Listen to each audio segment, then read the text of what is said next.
Hello বন্ধুরা, আমার একটা নতুন ভিডিওতে তোমাদের সবাইকে জানাই অনেক অনেক স্বাগত। আজকে তোমাদের সাথে আমি যে ভ্লগটা শেয়ার করছি সেটা হলো ইতু পুজোর দিন সকালবেলা আমি স্নান টান করে একদম রান্নাঘরে চলে এসেছি। আর আমি বানিয়ে নিচ্ছি পাটিসাপটা আর নবান্ন। পাটিসাপটার জন্য প্রথমেই আমি ব্যাটারটা রেডি করে রেখেছিলাম, আর যে ওর ছাঁচটা করেছিলাম সেটাও কিন্তু আগে থেকে রেডি করে দিয়েছিলাম, যাতে আমার কাজ করতে খুব কোনো অসুবিধেই না হয়।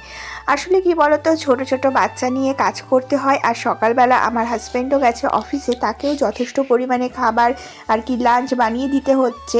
তার জন্য আমার কিন্তু সকাল থেকে বেশ ব্যস্ততম দিনই কেটেছে। তো ওরা বেরিয়ে যাওয়ার পরেই কিন্তু আমি যেটুকু সময় পেয়েছি সেই সময়ের মধ্যে ঝটপট করে এই সমস্ত কাজগুলো সেরে নেওয়ার চেষ্টা করেছি। কারণ কি বলতো, আমিও তো না খেয়ে আছি সকাল থেকে। 12টার মধ্যে যদি আমি এই কাজগুলো কমপ্লিট করে পুজোটা না করতে পারি, আমিও খেতে পারবো না। আর আমার ওপর ডিপেন্ডেন্ট থাকে আমার ছোট্ট বাচ্চাটা। তার জন্য না আমাকে সবসময় একটু তাড়াহুড়োর মধ্যেই থাকতে হয়, আর ছোট বাচ্চাটাকেও সবসময় দেখে রাখতে হয়।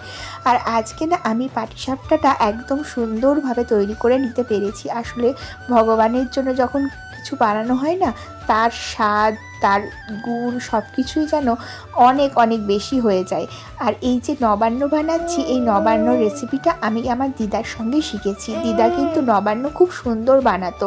বিয়ের আগে আমরা কিন্তু এই নবান্ন খেতে দিদাদের বাড়িতেই যেতাম, আর দিদা এত সুন্দর বানাতো। তাই বিয়ের পরে যখন আমি ভাবলাম যে আমিও নবান্ন বানাবো এই ইতু পুজোর দিন, তার জন্য আমি দিদার কাছ থেকে সুন্দরভাবে রেসিপিটা জেনে নিয়েছি। দিদা কিন্তু এই নবান্নর মধ্যে সমস্ত ফল, নারকেল কোড়া, আর হচ্ছে আদা কুচি, কর্পূর, রাঙা আলু, মানে এত সুন্দর করে এই সমস্ত দিয়ে নবান্নটা বানাই, যার স্বাদ হয় অতুলনীয়। আমি তো এখানে সব কিছু পেরে উঠি না, তাই যেটুকু পাই সেটুকু সাধ্যের মধ্যেই আমি সমস্ত কিছু কমপ্লিট করি। যেমন আখটা পাইনি, দিদা বলেছিল আখ দিলে কিন্তু আরও সুন্দর টেস্ট হয়, সত্যিই ভালো হয়। কিন্তু কি করব বলো, এখানে যেরকম সেরকমই করতে হয়েছে। আর এখানে সর্ষের ফুলও আমি পাইনি। আমাদের কিন্তু সর্ষের ফুল মূলো দিয়ে সুন্দরভাবে এই ইতুর ঘরটা সাজাতে হয়, তাই আমি সর্ষের ফুল তো পাইনি, তাই গাঁদা ফুল নিয়ে এসেছিলাম। আর ওই গাঁদা ফুল আর আমার চন্দ্রমল্লিকা ফুল দিয়েই সুন্দর করে মালা তৈরি করে নিচ্ছি। আর এই মালাই কিন্তু আজকে মা লক্ষ্মী আর ঘটে পরাবো। আসলে আমি দুটো মালা করে রেখেছিলাম, তো এখন আমি ইতু ঘটে মালাটা পরাবো, আর সবার লাস্টে আমি জল দেবো। তো চলো আমি ইতু ঘটে মালাটা পরাই। দুটো মালার মধ্যে একটা মালা আমি ইতু ঘটে পরাচ্ছি।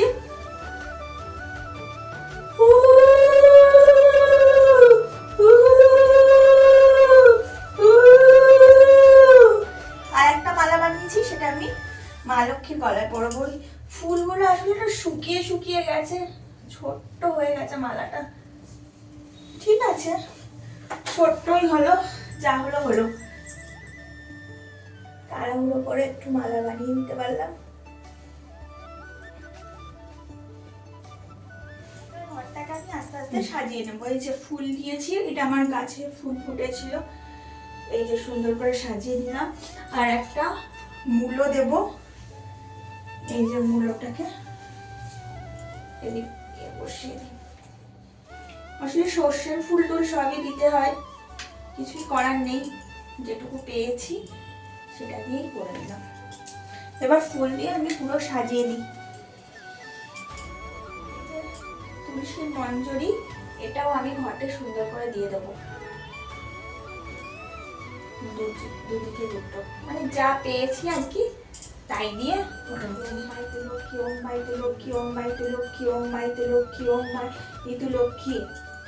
সত্যি বলতে এই ইতু পুজোর দিন আর কোজাগরী লক্ষ্মী পুজোর দিন আমি মন মতো করে মাকে সাজিয়ে ভোগ নিবেদন করার চেষ্টা করি। তো আজকেও দেখো আমি কিছুটা করে নিয়েছি, একটু সন্দেশ বানিয়েছি, আর পাটিসাপটা আর নবান্ন এই দিয়েই আজকে পুজো করব। আর বাজার থেকে না আমার বর একটু মিষ্টিও কিনে এনেছিল। তুলসী পাতা আমি আজকে সমস্ত প্রসাদের ওপরে দিয়েছি, আর তার সঙ্গে একটু ফুলের পাপড়িও ছড়িয়ে দিয়েছি অল্প করে।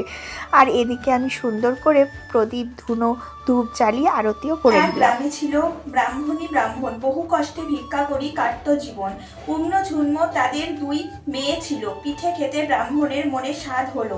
ভিক্ষা করি ব্রাহ্মণ পিঠের জোগাড় করে, সন্ধ্যাকালে আনি তাহা দিল ব্রাহ্মণীরে। রাত্রিতে ব্রাহ্মণী পিঠে করিতে লাগিল, গৃহপার্শ্বে বসি বামুন গুনিতে লাগিল। পিঠে তৈরি হলে বামুন বসিল খাইতে, ব্রাহ্মণী আনিয়া পিঠে দিল তার পাতে। দুইখানি পিঠে কম হইতে দেখিয়া রাগেতে ব্রাহ্মণ যেন উঠিল জ্বলিয়া। ভয় পেয়ে ব্রাহ্মণী তবে বলে বামুনেরে, দুটি পিঠে দিচ্ছি আমি দুটি কন্যারে।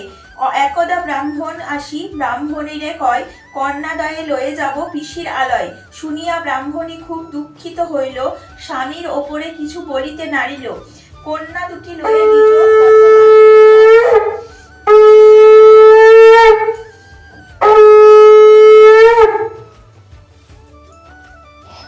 তারপরে পুজোর শেষে সুন্দর করে ঠাকুরকে আমি তোমাদের দর্শনও করিয়ে দিলাম। তোমরা আমাকে কিন্তু অবশ্যই জানিও এই সুন্দর পুজোর রীতিটি কার কার বাড়িতে রয়েছে। আর দেখো, উপোসের শেষে সুন্দর করে আমি বানিয়ে নিলাম সেদ্ধ ভাত। মটরের ডাল সেদ্ধ করে এই ভাতের সঙ্গে দিয়ে দিতে হয়, আর তার সঙ্গে আলু বেগুন সেদ্ধ। আর আমি কাঁচা লঙ্কা, ঘি আর লবণও নিয়ে নিয়েছি। এই ভাত খেয়েই কিন্তু উপোস ভঙ্গ করতে হয়। তো চলো, আজকের মতো ভিডিওটা এখানেই এন্ড করলাম। তোমরা খুব ভালো থেকো, সুস্থ থেকো। দেখা হবে পরবর্তী অন্য কোনো ব্লগে। টাটা।